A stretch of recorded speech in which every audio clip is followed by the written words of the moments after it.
Hello, Tar Heel Nation. We are back. Another episode of UNC Hoops Talk podcast. You know the intro. I'm here with Gil. Blake should be hopping on here momentarily, and kind of bittersweet. I guess we'll kind of call this the last podcast of the regular season. I know technically it's after it's post game of the championship, and so it is postseason. But we're gonna last pod talking about games and kind of breaking down, recapping, wrapping up the Final Four. So yeah, bittersweet. Obviously, if you're listening to this podcast, if you don't know the ending of what happened, I don't know why you're listening to this or watching this, but um, yeah, we're gonna kind of jump in and Gil is kind of expressed he'd rather get the ugly or the bad out of the way first. So we're gonna kind of talk about the championship game and work our way back to the good stuff in the Final Four. But first, Gil, doing well. You just told me off air. You feel like Mondo, learning to walk again, ankles getting better. How's everything in your life doing? Yeah, man.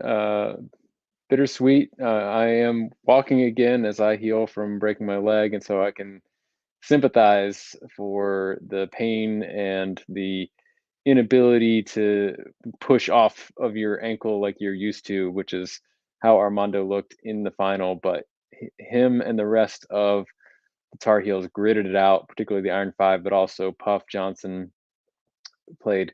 I don't even know if I would say bad. Like we got the good and the bad. I can't even like label it as that. And right now I'm honestly still processing it all. It's tough to swallow when you feel like it's so close and I'm just so proud of them, but it's hard not to be a little crushed and a little disappointed as a fan for them and for all of Tar Heel Nation. So yeah, they played hard. They came up against a good team. I think Kansas stepped it up defensively in the second half, and they just couldn't execute enough offensively, which hadn't been one of the issues. They had been able to rise up to the occasion in all of the games in the NCAA tournament and in many of the regular season games late in the season to get into the tournament. So I kind of had that expectation, but as you had said off air, there was almost like a part of you was like, oh, this is when the wheels fall off, and it wasn't necessarily even just the wheels falling off 100%, but they just ran to a tough opponent and couldn't quite get the job done. But we're oh so close. I mean, and there were opportunities for Kansas to kind of pull ahead and like really stretch it out to the point where it was not going to be within reach, and the Tar Heels had a shot to tie it, at the end of the Yeah, game, and not the look we would have liked, and just didn't didn't fall the way that we would have wanted it to fall, basically. But hats yeah, off to the definitely. way that those guys played and the fight that they put in. So Yeah, definitely a gritty performance, and we'll kind of get into that before we go off your ankle and ankles too much. It was pretty incredible to see the way Armando was walking, in timeouts and just kind of when he didn't have to be kind of focused on playing, how kind of gimpy he looked. But then like the banging that he was doing with McCormick down low, like they were banging each other, and the rest let him play, kind of both ways. But they were really going at each other and banging. And I was just waiting for McCormick to kind of flop and get one of those charge calls on Armando. But they just kept going, and both of them on both ends were really banging. So for him to be able to do that on that ankle was pretty incredible. Pretty much everybody that played for us last night had something pretty incredible about just their performance in one way or another. Guys turning ankles, Manic getting banged in the head, Puff Johnson going until he pretty much couldn't physically anymore, all that stuff. But Blake has jumped in here. He's joined us again. Yeah, Blake, I mean, we're literally just at the introductions here. So kind of, how just initial feelings from, I guess, we're going to cover the whole Final Four, but obviously last night, especially, just, how we're doing, checking in here in a therapy session. Yeah, it was tough. I took it really hard, and I try to sometimes kind of I try to remove myself emotionally, because I have to remind myself that part of this for me is a job, and I don't like to get too tied up emotionally, but it's hard not to. And I was really upset last night. I had a hard time, and I woke up and it was not better. Yeah. It was a tough loss. It was a tough way to lose it. Not that it makes it better or worse, but I guess I always feel like if you just get blown out of the, from the start, if you just get, absolutely boat raced, you're like, well, you lost to the better team. Hats off. Like, they were great. Man, when you begin the second half up 15, it is hard to stomach. It is really, really hard to stomach. And to play a first half like that and then come out in the second half and struggle the way they did. One thing I did appreciate is we saw some of the best officiating that we've seen the entire tournament in the championship game. I saw a lot of bad officiating in the tournament. So relative to what we watched in a number of other games, we saw a pretty good game. I mean, there were a couple ticky-tack fouls I didn't love on Leaky. They got some ticky-tack fouls on them too. Let's not act like their big guys weren't in serious foul trouble from the very start. If that would have been North Carolina, we would have been saying, oh man, right from the start, they were calling fouls on Armando. Hey, they were letting Armando play. Yep. Armando was banging. Okay. So was it perfect officiating? No, it's never going to be perfect compared to what we had complained about and talked about and made jokes about the entire rest of the tournament. I think it was pretty clean. I think it was solid. So from that aspect, in terms of a tough loss, man, it's among the worst. It took me back to 2016 feelings in Houston and different types of losses. I really, really feel there's no part of me that feels like Kansas is really the better team definitively. I don't think that they're the like absolute, like, okay, that is the best team in the nation. They absolutely deserved it. Like, I just don't feel that way. And it's tough to come out of it feeling like, you know what, any given night, North Carolina could beat that team. But I'm also not blaming it on, I know the floorboard thing. I saw, that whole thing. And that is an issue in and of itself. And that has been an issue. And I think that we could do an entire segment on why the most important games of the season shouldn't be played in football stadiums with raised stages and floors assembled just for that event. It should be played on normal floors. That's a whole different thing. I don't think that necessarily won or lost the game. Now, did it happen in critical moments? Absolutely, it did. Does that maybe change the game if Brady Manick isn't defending McCormick on that little hook shot and maybe Baycott is? Maybe.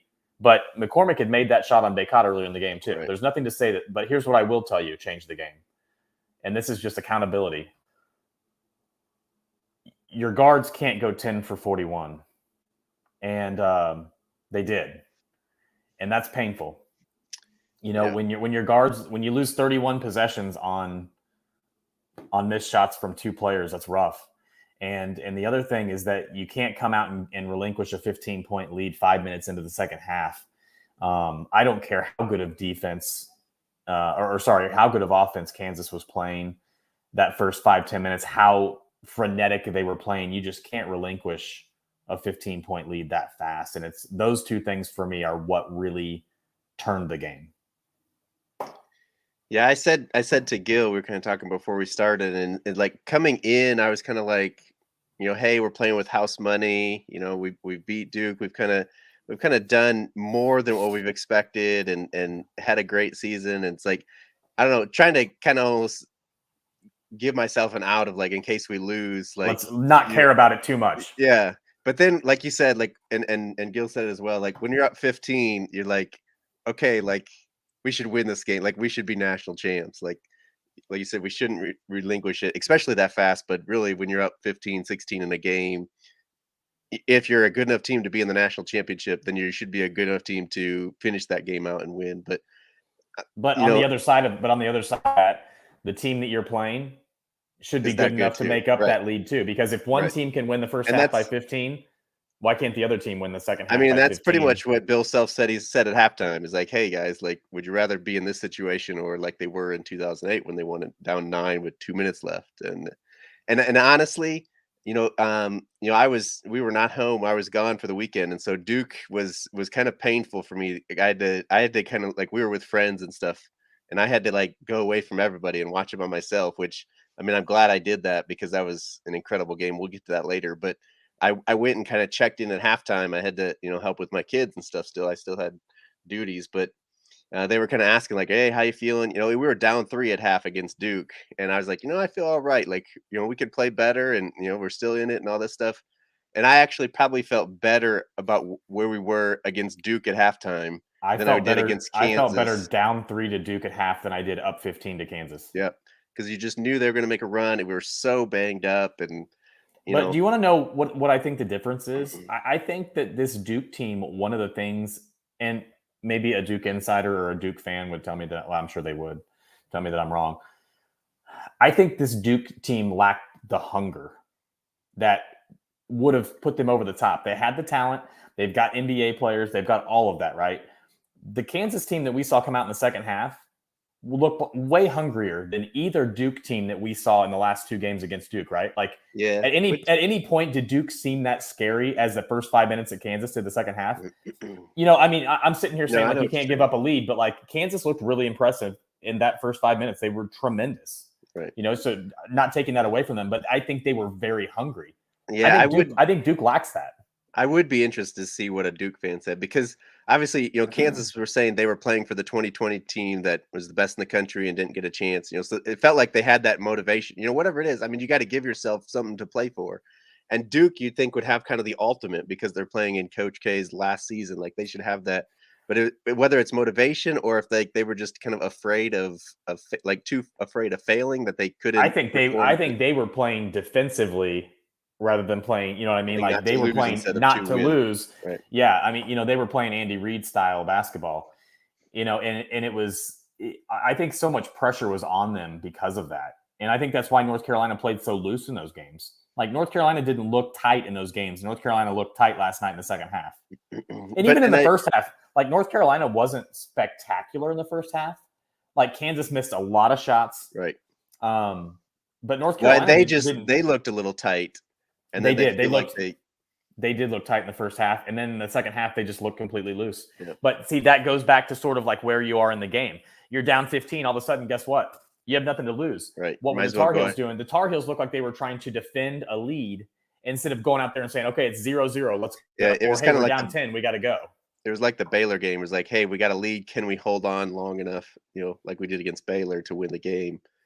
But we were the aggressor in the first half, and they were definitely the aggressor. And again, it's probably what you're saying is they played loose. It's like, hey, make the rest call fouls on us. They got aggressive. I mean, their guards flustered our guards in the second half. Like they didn't know. Like it looked like kind of they didn't want the ball at times. They didn't kind of know what to do. Like they were afraid to pass it to the other guard because they were going to get it stolen or whatever.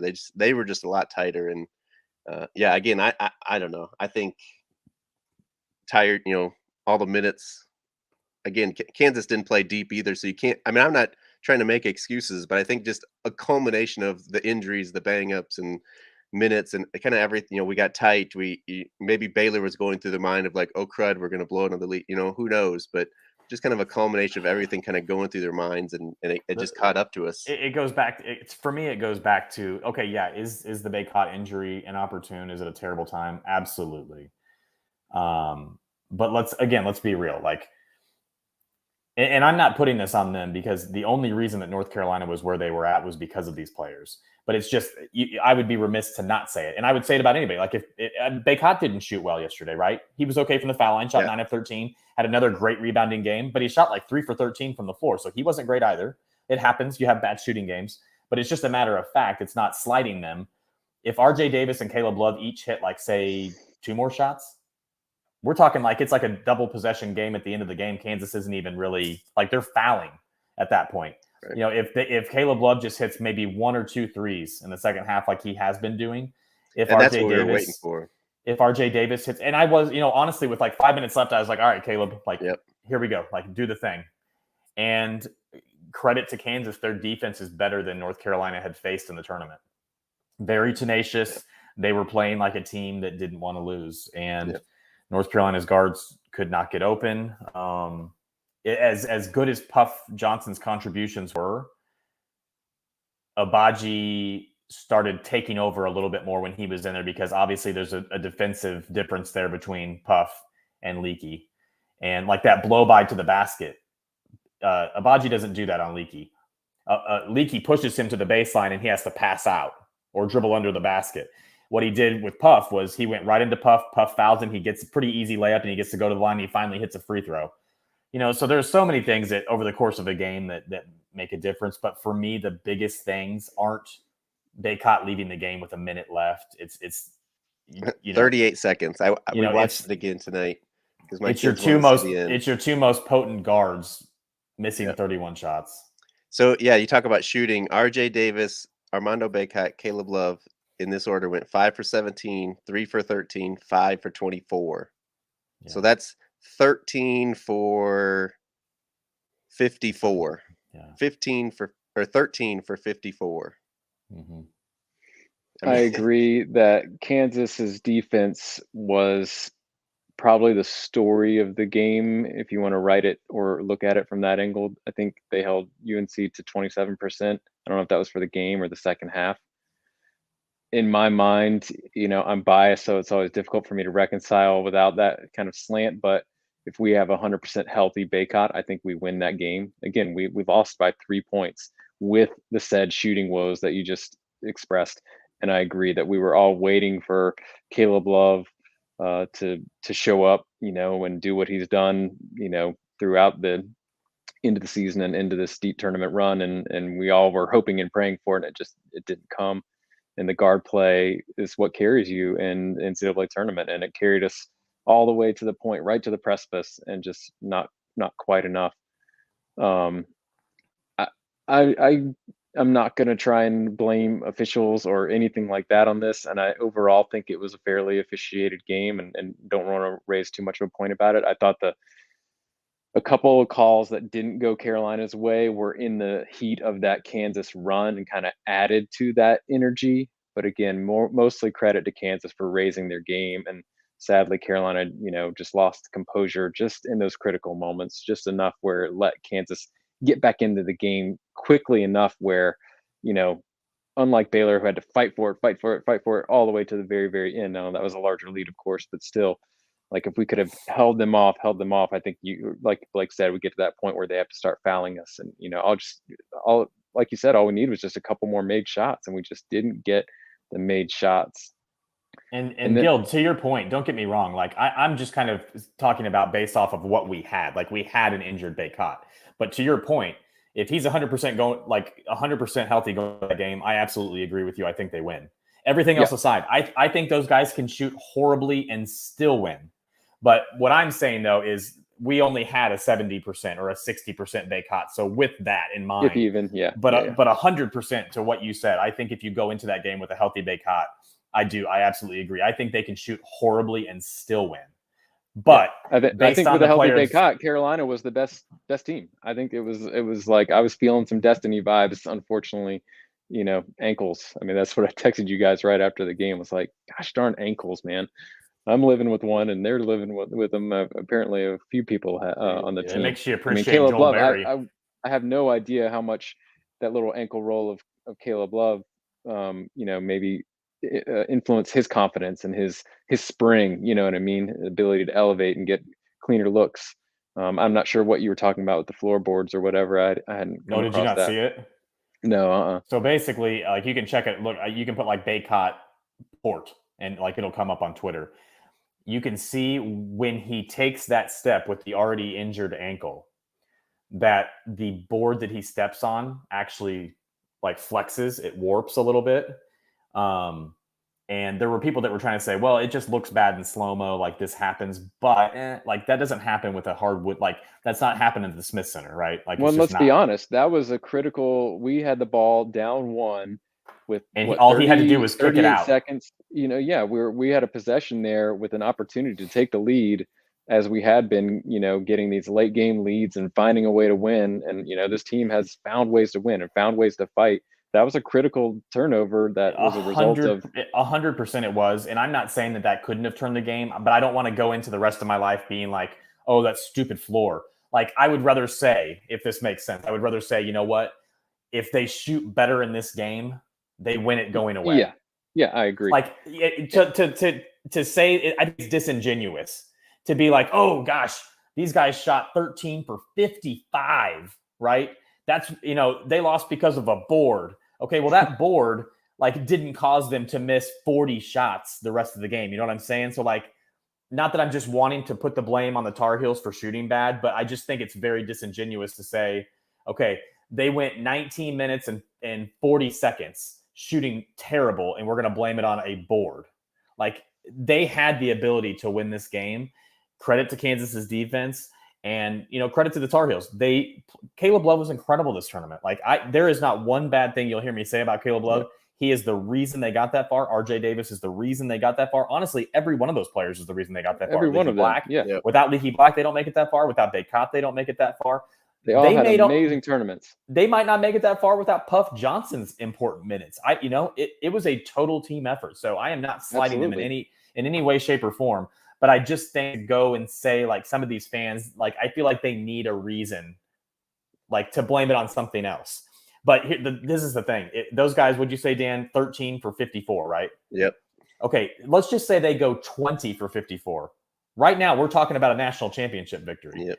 We're not talking about a board. We're just talking about, hey, I hope Armando's okay because that looked ugly at the end of the game. But, man, I'm so glad that they shot well and they had him beat, and it's like an 80-73 victory. It just stinks. I mean, some of those games, it looked like Caleb Love was Kobe Bryant. And that one just didn't show up on Monday, and it happens. Yeah. Well, and the thing is, Kansas everybody's playing on the same floor. I mean, because I heard people saying, like, "Oh, is that the same spot that Caleb Love twisted his ankle?" And it was where Brady Manick fell. And Brady Manick tripped at the end. People were saying that, but so they are playing on the same floor. I mean, why is Kansas not twisting it? It's, again, maybe there's something there, but it's like, it's like the refs thing. If there's bad reffing, if it's bad both ways, okay. If it's bad one ways, that affects one team and not the other. Well, maybe it affected Kansas in the first half, who was going towards that goal, and it affected us in the second half. Well, and did you hear the thing? And again, I don't like to put too much stock in this, but some of the players had said this, that one of the goals was slightly tilted. And somebody had gone back, and again, I haven't done this because it's too painful for me right now. I can't do it yet. But somebody went back and watched and did the plus minus on both sides. On that goal, which obviously they switched to halftime, right. North Carolina was like minus 15 on that goal, and KU was minus 18. So like minus compared to the way they shot on the other goal. So like that's a noticeable difference. And apparently there was a couple of players that mentioned it at the Final Four that they were like, this goal is off. Huh. And I hadn't heard that. Apparently nobody did anything about it, but somebody went back and said, okay, there was a noticeable difference. Well, I was going to say, even not plus minus, I wonder just percentage shooting wise at that side, because you can go on a bad run and a half. I agree with what Blake said, though. Like not to, not to pick out the reason. Oh, this is the reason. You know what I mean? I 100% agree with that. And I'm just going to live with the fact that Kansas stepped up their defense and they hit bigger shots in the second half. But while we are on the topic of controversy, I'm curious if you guys saw anything about Puff Johnson getting punched in the stomach, because I'm not sure if I buy that he just was like running so hard, but I don't know. Just kind of curious. So I've seen it, and then I saw somebody have a screenshot of McCormick while he was contesting Leaky was coming down the lane. And the screenshot was very, very, there was nothing to be told from the screenshot. He was next to him. So we watched the end tonight because my kids, didn't stay up late enough last night to watch it. And so they're just kind of getting really excited. And obviously Carolina in the championship, I'm trying to hook them big time on Tar Heels. And so, but I let them watch One Shining Moment. So we were watching the end of the game. And so I watched for that because somebody had said that. I stopped. I said, hey guys, look, there was somebody that threw up last night. And so and I wanted to watch this spot anyway because of this. But he does it. There's no punch. I mean, if he does hit him, it's totally like he's not even looking at Puff. Like he's trying to block Leaky and contest that. And there's not like I couldn't even tell. Keep in mind what the rule is too.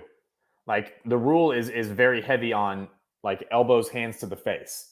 Like to the body, it gets really gray. Like it would have to be pretty egregious. You know what I mean? Like even the headlock that Caleb Love had on him, they didn't call that what they should have called it, right? So it's like they have this really sensitive meter for the face. Like if you get elbowed in the face, slapped in the face, punched in the face, it's like, oh my gosh, okay, immediate flagrant. Like to the body, it's like really sketch and really gray. But I don't think it was on purpose. I really don't. Yeah. I don't think it was like that at all. And I think it was like the still that you're talking about was very inconclusive. Yeah. And even when you watch it live, it doesn't look like McCormick. And I have never known him to be a dirty player either. Well, I don't think he's a dirty player. And Puff does not react, because when it happens, Puff turns and runs down the court. And then when he gets to our side, then because I was watching him, obviously this time, he kind of waves at the ref to kind of get his attention. And then he starts grabbing his chest almost. And then like the Kansas guy pointed at him. I saw Armando was pointing at him, and then the ref, stopped it, and he was down on his knees by the time next time we saw him. But yeah, there was I hadn't seen it. I just saw that someone was suggesting that, and I hadn't been able to find it. So I was curious what you guys had seen. Yeah. I don't think that's an issue. No, I don't have a problem with that. I think that was incidental.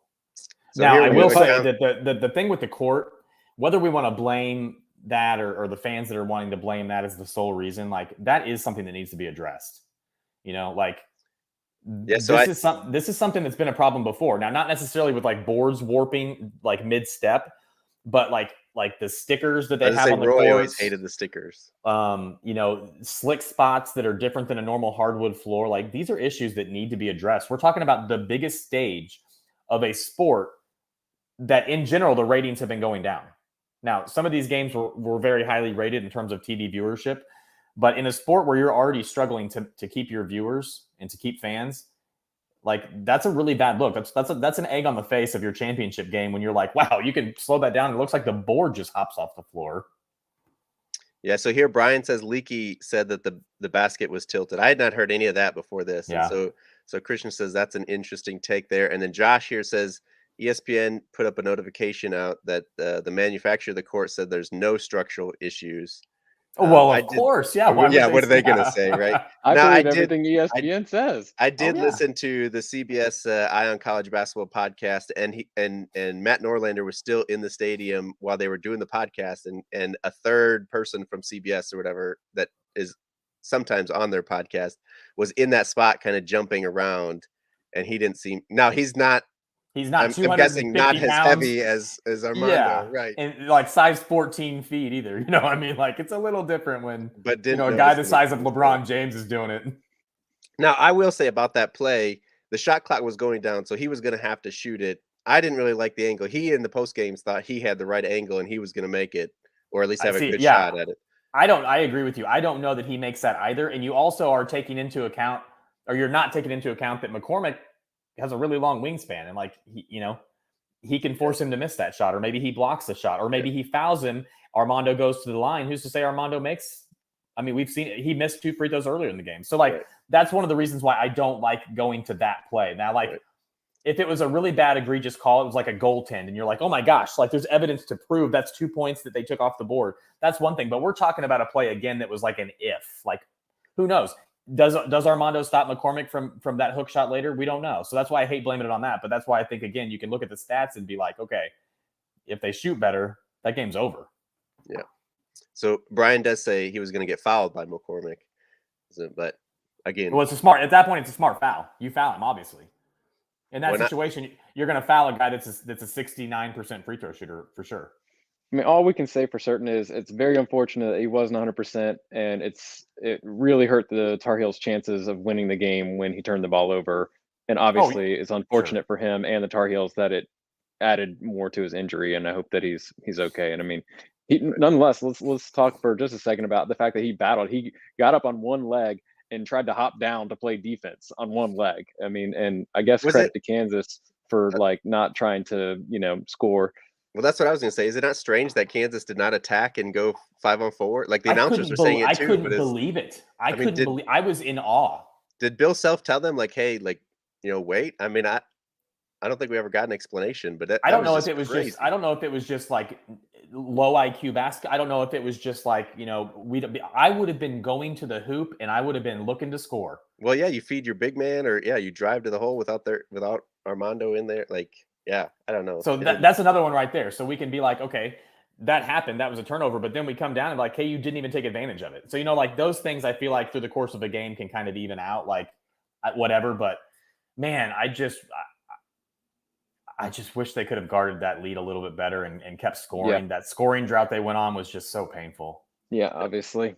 And it's a little shame that they, it was a little bit of like mini Baylor, of what was happening when Baylor started to come back. Like we struggled to get the ball in bounds. We just kind of crumbled under their pressure, and credit to their defense for they brought the energy and intensity in those few moments, but like that we weren't prepared, like to know that was going to happen. Like, hey, we're going to have to protect this lead. They're going to try something different. They're going to try and impress us. They're going to try and speed up the game here, and that we weren't more mentally prepared to handle that. It was a little bit And sad that again, we couldn't well, hold and that again lead. after Baylor game too, like you would think, hey, we're gonna get this, press thing down. Like we're gonna have a press break that works and not be. Because teams are But going to do it until we show that we can easily get past it. yeah, I mean, but a heck of an oh, effort from all those players, from Mondo for gritting it out, Manic for gritting it out. I mean, he took a shot in the first few minutes there from a Multiple corner. shots. I mean, yeah, and multiple shots. And Caleb playing through pain in an ankle. Puff was huge in that game. RJ, had a spell there in the second half that was, kept us alive. So, I mean, credit to the whole guys, and I'm super proud of them. Yeah, and honestly, in my critique, I want to be clear. Like, I disappointed, yeah, but incredibly proud of what that team accomplished because, I told people all week, podcasts, radio shows, whatever, when they asked me, how did this team turn it around this season? And I literally told them, I said, I've been watching them all year and I'm still not sure. Like they flipped the switch it seemed almost like overnight, right? And they were really bad in mid-February. All of a sudden they put on this performance against Duke in Cameron and you're like, wow, like where has this been? ACC tournament, they were okay, whatever. Virginia Tech played really well in that tournament. They beat North Carolina and Duke, so whatever. But then they go on this NCAA tournament run that was incredible. And, I still don't know, like, kind of what got them there. But whatever it was, like, they just came together. They played incredible. Like, I am really proud to see a team that looked dead in the water at one point that basically everyone doubted. Like, we all thought, like, okay, there's no chance that this is a potential national title contender, and yet they were. And I just think it's incredible where they came from to where they are now, and I'm really, really happy that people I think finally came around to Hubert Davis. I do think that he is a really good coach. I think he's an even better human being, and I know that for a lot of people, they wanted him out. I mean, some of the stuff was crazy. Like, and that's one I stuck with all year. I was like, give this man a chance. Like, he is a first-year coach. Give the dude a chance. You have to give him a chance because otherwise, like, if you expect a national championship, which he almost gave them, if you expect that out of a first-year coach, you're going to be firing a coach every single year in April and hiring a new coach every single year because that just doesn't happen, right? right, with Like, the same guys that your Hall of Fame coach just lost in the first round to, or with. Right. Like, yeah. So, I mean, it's like, I think the fire Hubert talk was crazy. yeah. I understand for sure the people that were like, hey, the jury's still out. I mean, ultimately, I was like, the jury was still out for me too. I was like, you got to give him a few years, but like, you have to give it to him and see what you've got. You can't just oust him after, a 12-5 start. Well, yeah. So I love that people finally came around to Hubert. I love that the team showed their mettle, really showed what they had, really showed their abilities. And I honestly, it was a team that was at the first year, we were kind of like, gosh, this is painful to watch. And then it just became this pleasure to watch them. Yeah. So I one would last say- stat I was going to Go throw ahead. out there is Puff Johnson shot 9 shots in this game. Brady Manick shot 8 shots in this game. And again, we don't know what kind of condition Brady was in after getting hit in the head a couple of times early. He still made at least 1 3 after that. He made he 3 gutted threes in the out. first half. Yeah. I was hoping They tightened up on him a lot in the second half. So yeah, they did a great job on him, but it was just kind of telling. Like, again, if you went through and said RJ, Caleb, and Armando went 13 for 54, Brady only shot 8 times, and Puff shot 9 times. Like, what are the chances that you give us a winning? It's Yeah, like, you would have right thought that was a game that they lost by 20, right? Right. You would have been like, Yeah. wow, there's no way they're even in that game. right. So I just wanted to point that out, and I do Yeah. want to, like, you were kind of talking about fans and stuff, like, you went through of people blaming it on. I've seen people blaming the refs. We saw them blaming the floor. We saw them, pretty much everything. But I called out a fan last night. They said this is embarrassing. I don't know where the embarrassing word comes from, and he kind of when I called him out. I was ready to go at him because this is like right after the game. I was fired up, but and he kind of changed. He's like, "Oh, I used a bad word," but like, I don't know where that even crosses your mind, like to get embarrassing on this team because they I'll just tell you again where they spoiled. play, but even Spoiled. but that we came in as an 8 seed, like, and again the season we'd been going through, and then we get this run. There's zero perspective in that mindset. There's zero perspective in that mindset whatsoever. It's like that's the person that's expecting a national championship every single year. And even though, like you said, you go into it as an 8 seed, that's the same person that's like, oh, this team sucks. They're never going to make it. But then you do get to the championship game and they're like, oh, this is embarrassing. What? Dude, you ran through your arch rival and beat them twice in the last month. I mean, we've got people talking about Coach K potentially coming back, which I'll add, I don't think that's ever going to happen. But to the point where that conversation is even happening, just because you destroyed his final season, essentially. You beat UCLA, who was a very good 4 seed. I mean, you beat the Cinderella sweetheart of the tournament, who was just running through teams like it was nothing in St. Peter's. You beat Baylor. I don't care. They were hobble the players, sure. But nobody's talking about the fact that Kansas had one of the easiest tournament runs we've ever seen. I've heard it talked about a little bit, but again, it's one of those things like you can only do you can only beat the teams in front of you 100%. That's not their fault.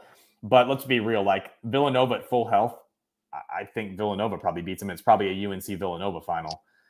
It's at least going to wear Kansas out a little bit more, know. But again, perspective is not that's the reason that they lost the game. But Carolina was close, and I'm going to go back to what you were just talking about with Hubert Davis for just a moment, and I agree that he has proven himself to be. We already knew that he was an excellent human being. If you didn't know that, now you do. But I think he proved to me and to the nation that he's an excellent leader of men, like a true leader of men, not just a self-proclaimed leader of men. and he's a heck of a basketball coach. He had us, a shot away from, potentially winning the national championship. You know what I mean? As an 8 seed, and an incredible run. And I think maybe in the next few moments we transition to talking about that Duke game and what this team did accomplish, as you said, beating Duke twice. How poetic, and in my humble opinion, like the perfect poetic ending to even the score, so that it's he doesn't have a winning record against Carolina, but instead he goes out with a 500 record against Carolina, and we give him his last loss, to North Carolina. His first loss, his last regular season loss, and his last ever loss. I mean, that's yes. All right. And so tell me that doesn't bother him. It does. Well, and that's where the talk comes from, and I don't think he'll come back either, but I think it opens that conversation just because of kind of who he is, and because he's so worried about how he looks. And I know he says it's not about him, but we all know that it is about him. And so I kind of wonder if he wouldn't make some kind of way to come back or whatever. But the Nolan Smith news is big too. Before we move on to the Duke game, and we do need to, because we spent a lot of time on this Kansas game, I would say, now that we've given Hubert, everybody's accepted him and stuff, we still need to give him time, because we can't expect to go to the national championship game every year just because Hubert did it in his first year. People forget that Dean Smith was hung at FUG in like season 3, 4, whatever it was. Coach K was hung one as well, and they were ready. Everybody besides the person that had the choice to make was ready to fire him and get rid of him. I know that coaches aren't going to get as long a leash nowadays because of what they're paid and expectations and that stuff, but we do still need to be patient with Hubert. He's only going to be a second-year head coach. There's still stuff to learn. There's still going to be mistakes made. We didn't agree with Roy at the end of his run.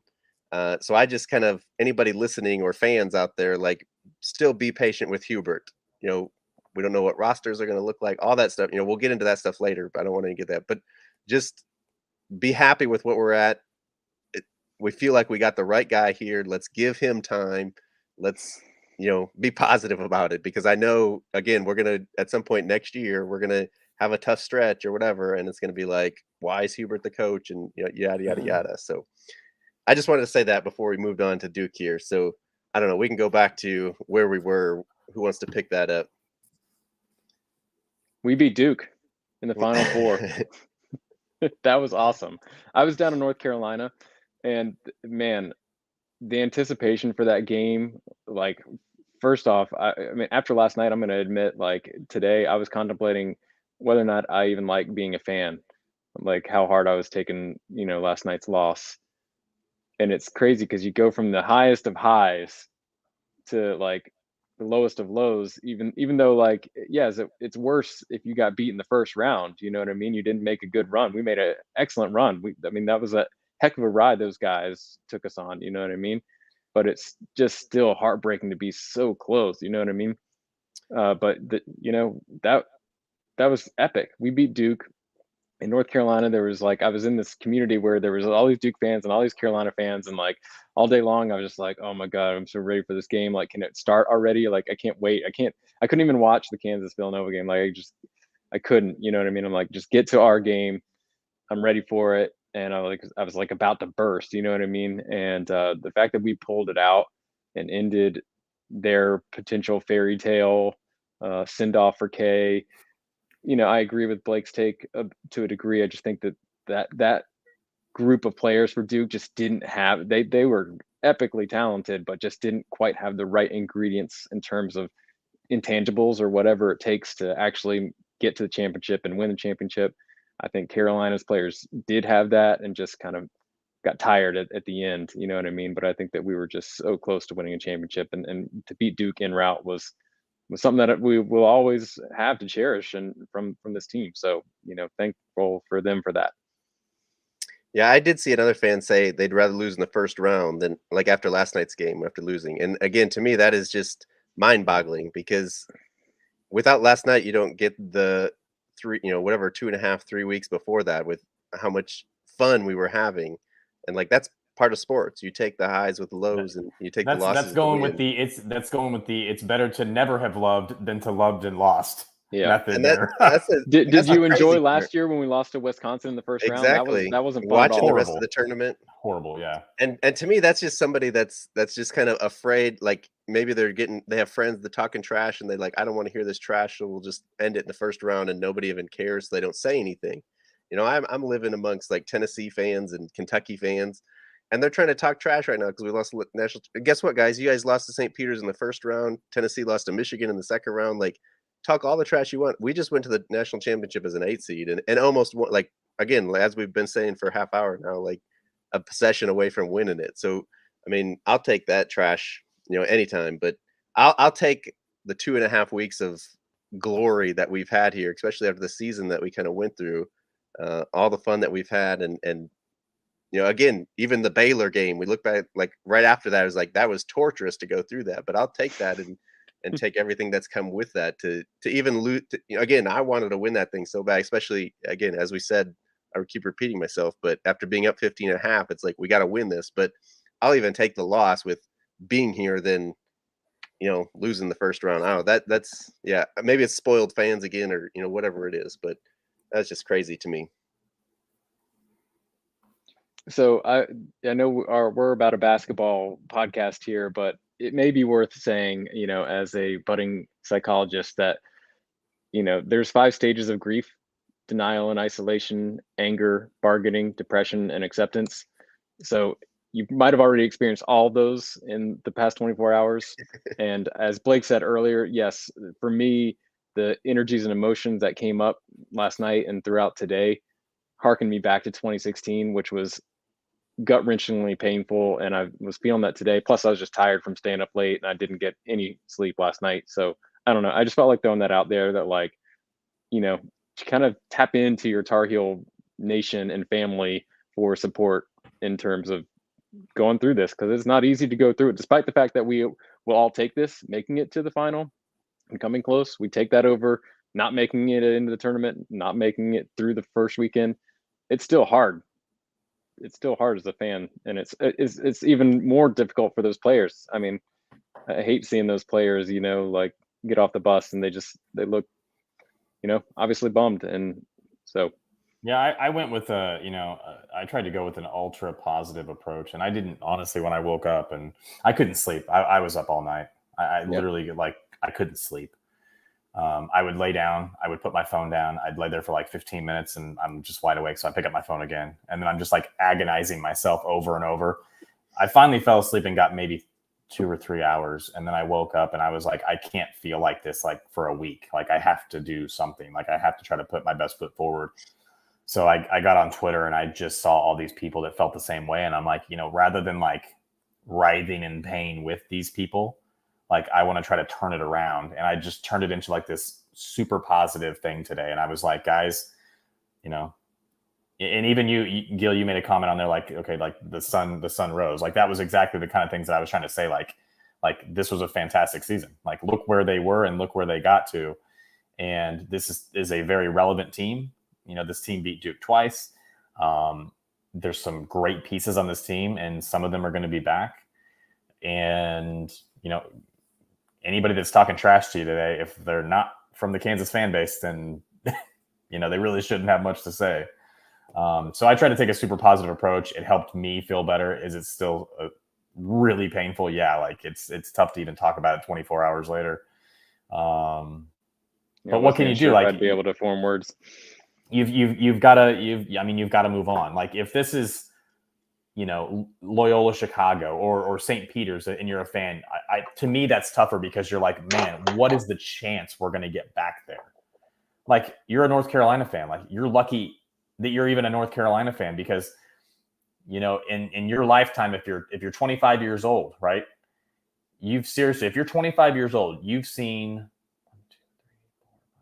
you've seen like 8 Final Fours, 9 Final Fours, right? I mean, let's be real. You've seen like 97, 98, 2000, 2005, 2008, 2009, 2016, 2017, 2022. Like your life has been full of Final Fours. You've also got 3 national championships out of that. You got 2 other national championship game appearances. Like you are really lucky. Yeah. So it's like I tried to tell myself that today. Like it is, and I saw somebody saying like they think that they'll win a title by 2030. I think that's being incredibly conservative. Like I bet they win a title before that. I really feel that strongly about Hubert Davis. I think that he is going to be a good recruiter. I think we're going to see another commitment here really soon that's going to make people believe even more. And I think he's a good coach too. So I think they'll win one before that. I think if it's 2030, then something went wrong.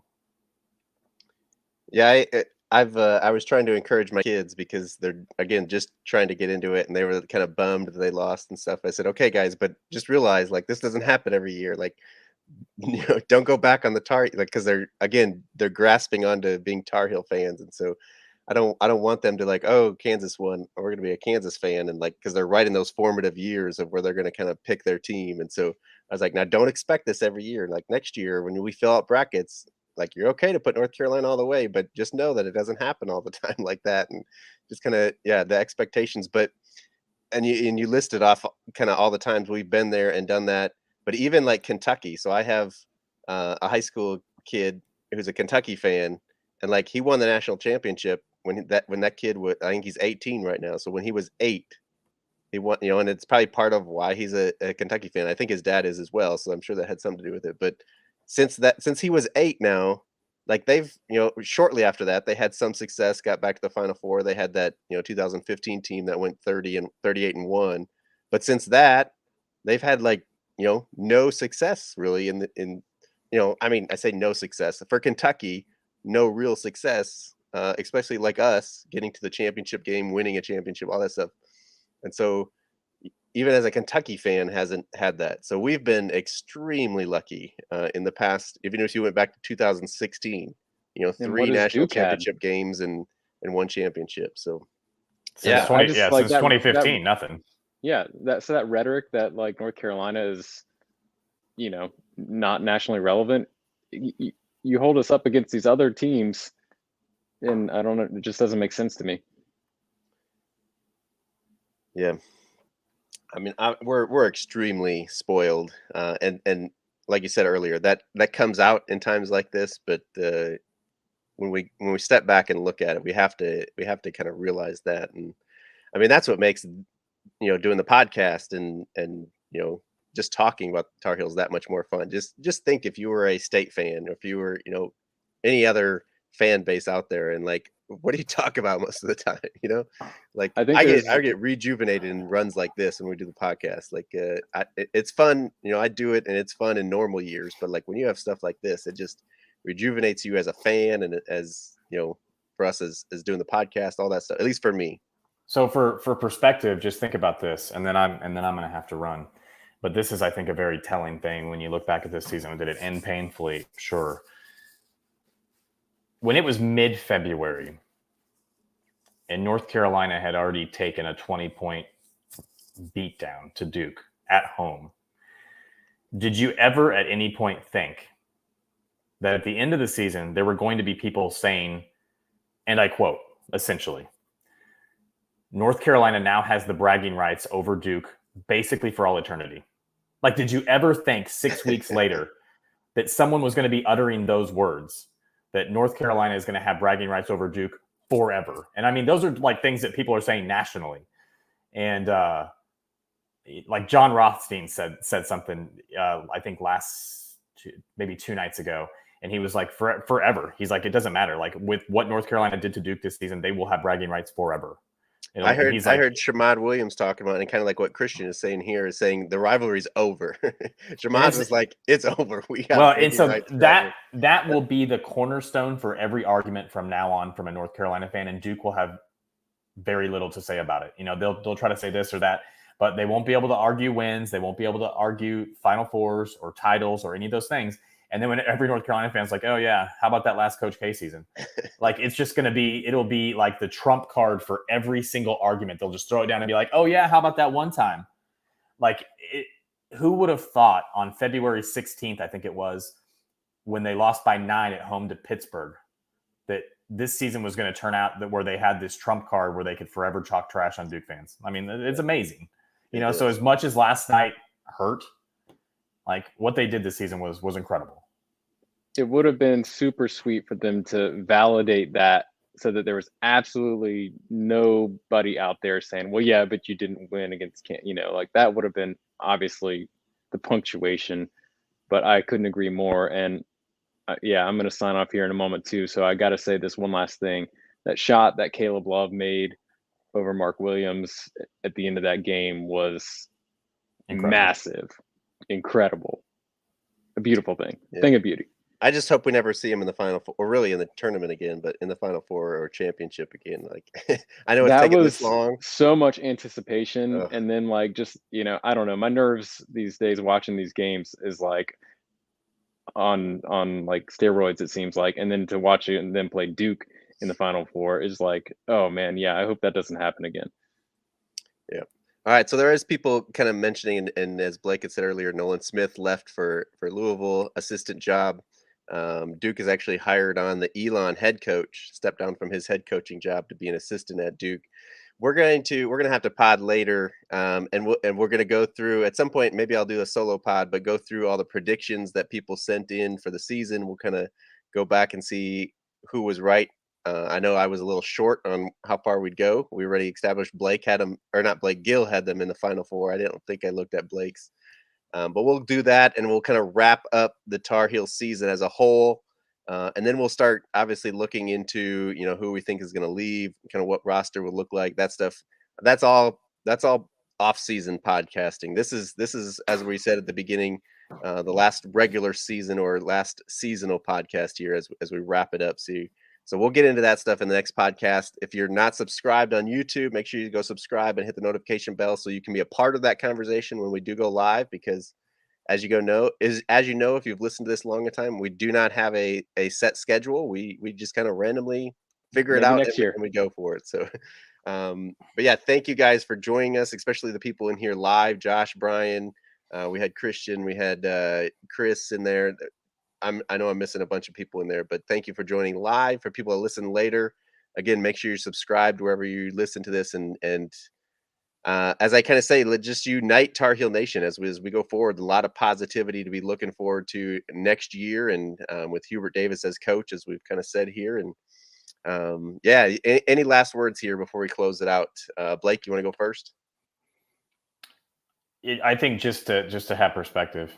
And when you look back at this season, just have perspective and know there's a million ways it could have gone, especially where they were, and to look at the way that they came together and what they ended up looking like ultimately was just a major transformation, and I think a testament to the grit and the toughness of the players that was questioned often the first half or 3/4 of the season, and the perseverance of the head coach, who many thought was out of his depth and really did a tremendous job.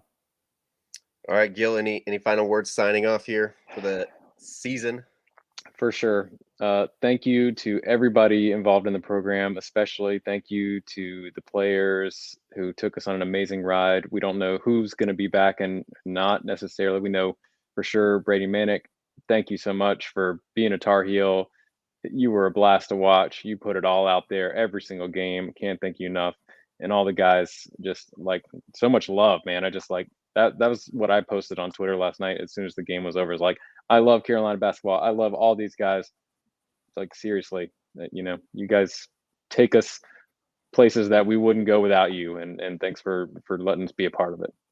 Yeah, I know I saw it in the comments here, but this is going to be kind of one of those favorite teams, especially a favorite team that didn't win the championship. You always hold on to the championship years, but for teams that didn't, this has got to be up there for one of the kind of the favorites here, the run that we've gone on. So signing off, wrapping up the 2022 Final Four, where the Tar Heels end Coach K, come up just a little bit short against Kansas for the championship.